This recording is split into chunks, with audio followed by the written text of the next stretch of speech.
When you're taking alcohol to deal with pain, what it does is that it gives you what is it when it's not permanent? Temporary, yes. It gives you a temporary relief. And so that gives you some sort of euphoria, and then after that you come crashing down to your usual stress, because the stress has not gone away, has it? Bado hujalipa rent. So bado uko tu hapo. Stress haijatoka. So when you drink to relieve yourself from stress, or you smoke weed, or you do some other drugs, you come back and you crash. And because you've crashed, your body tells you, I cannot be in this state, because naturally your body doesn't want to be in stress. So your body will tell you, we need to drink alcohol again so that we feel good, so that we go back to where we were. And then you keep doing that over and over again. And sometimes you might not even know that you're in this spiral of drinking alcohol and smoking weed just to alleviate yourself from stress. Because the more you drink, the more you feel better, the more you crash, the more you want to drink. And statistically, people who overindulge in alcohol and drugs are more susceptible to stress and depression, like for over 30%. Young people especially, we get into drinking and we get into this life without having prior support or prior knowledge or anything. So the older people don't want to tell you how to drink responsibly or not to drink or all these things. So they just tell you, don't drink, or they don't say anything at all. And then you come out here and then you realize you have to moderate yourself. Nobody is moderating you. And as you're moderating yourself, as you continue into adulthood, is realizing that I'm using alcohol to cope, and this is not just for entertainment. So when you realize that it's not just for entertainment, you need to take a step back and find solutions to the problem, or figure out another way, some ways that we'll talk about, another way of dealing with stress so that you go back to an optimum. Pain, physical harm. And a lot of young people these days, even up to high schoolers and primary school people, are cutting themselves, or what else, they burn themselves or things like those. And immediately you see a friend is doing self-harm, or yourself, you are self-harming yourself, you need to seek help immediately. That's not a thing for talking about it with your peers. You need to seek professional help. Because when you start doing self-harm, there are just very few steps into chronic depression. And sometimes chronic depression, you have to be medicated with drugs, and you have to go through so much that could have been stopped in the beginning. So self-harm is another way. And self-harm is just like alcohol. All these unhealthy ways, it's not that they don't help you with dealing with the stress. You will deal with the stress. You'll catch yourself, those people who do, and then you feel a little bit better because the pain is coming from a different place. But immediately that pain heals, you're back to your stress. So you have to cut yourself again so that you keep up the cycle. So that's another way. Another way, ignorance, yeah. Another way is just deciding that this problem doesn't exist. Yo, shida iko huko na mimi niko hapa. But the problem is there with you, right? If you have to do a cut next week, you have to do a cut next week. Even if you ignore it, you have to do it. And when you ignore the problems that you have, they just keep getting bigger and bigger, and they keep getting closer and closer. So that's another unhealthy way. Another one? Yes? Violence, yeah. So sometimes when we are going through stress, we begin to lash out at people that we care about, our friends, our family, or we become really irritable. Like when people start asking you, Muna una jam kila saa, a small thing umesha kasirika, I don't even want to see you people, I want to go home right now.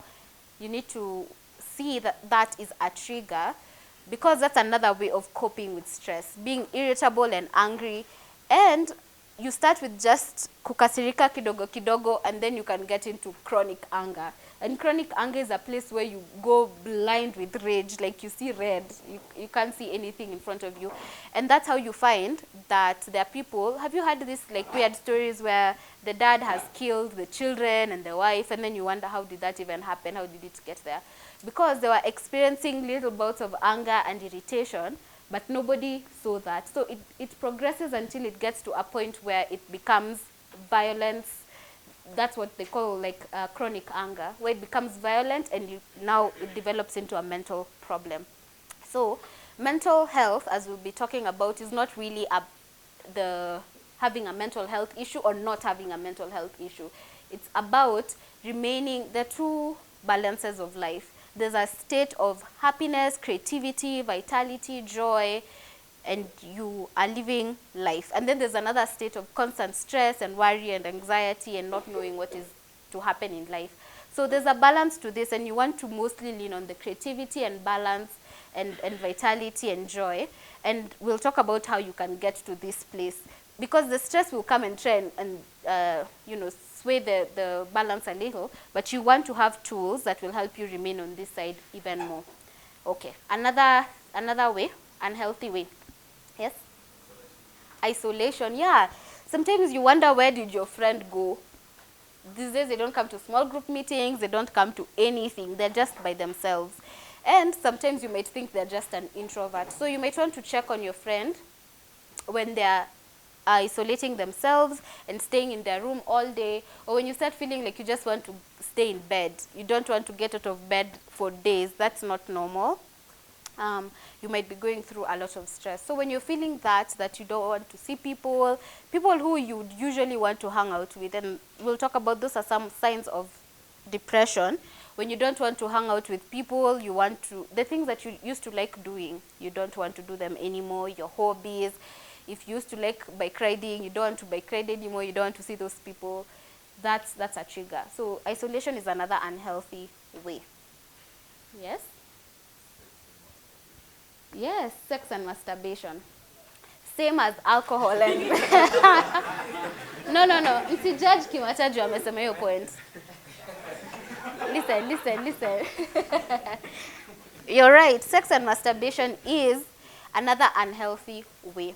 Because all these things that we are saying that are unhealthy, as I said, in itself is not a bad thing.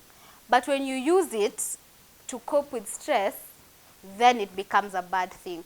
So, as I said, how something can start as a small thing and then ends up becoming a huge thing. You might be having sex with people.